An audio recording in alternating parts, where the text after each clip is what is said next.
So saan man pag pa-utang, minimize sa utang or pag utang na wala tay utang or utang free.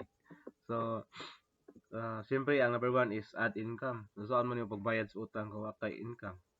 So kinahanglan nga ngita kag negosyo or ganahan ka mag sideline na o manuroy pa ka og baligya dira to add income.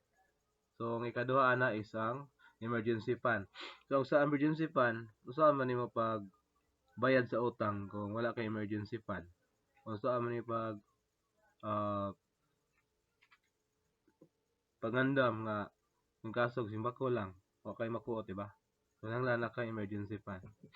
So ikatulo is ayaw pag utang nga dili importante. So most of us kanang utang-utang cellphone nga dili kayo gamit.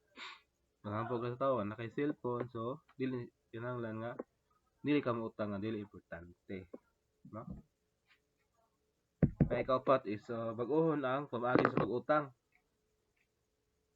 So kinahanglan naman tay utang para mangutang ka para puhunan sa negosyo and mangutang ka kung pagdako sa imong negosyo or additional funds. So that is a good deal. Ay kalima is ang find ways aron dili dak-an og mapun-an ang utang. So dili na jud ka mo pataka og pangutang. Nakay utang ron, dili mo lang pun-an, no? So ikaw is ang decision. So mag-decision ka how to end sa utang nga di na ka makautang. So ang mas maayo diha is start IMG business. Diri sa IMG is tuluan ka og pagnegosyo. Negosyo nga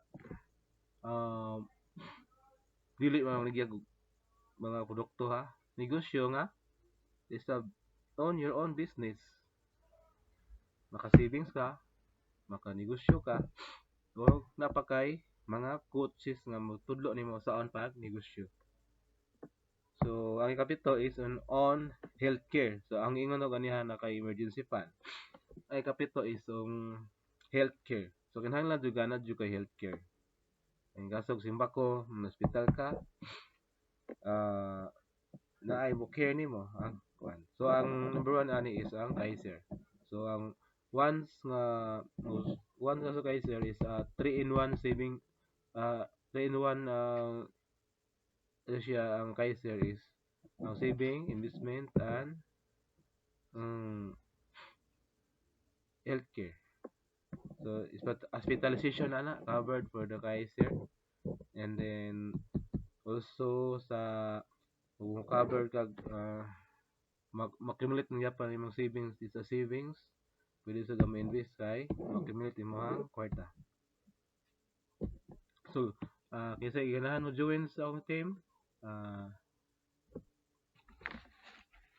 feel free then comments or PM lang sa ako. Bye.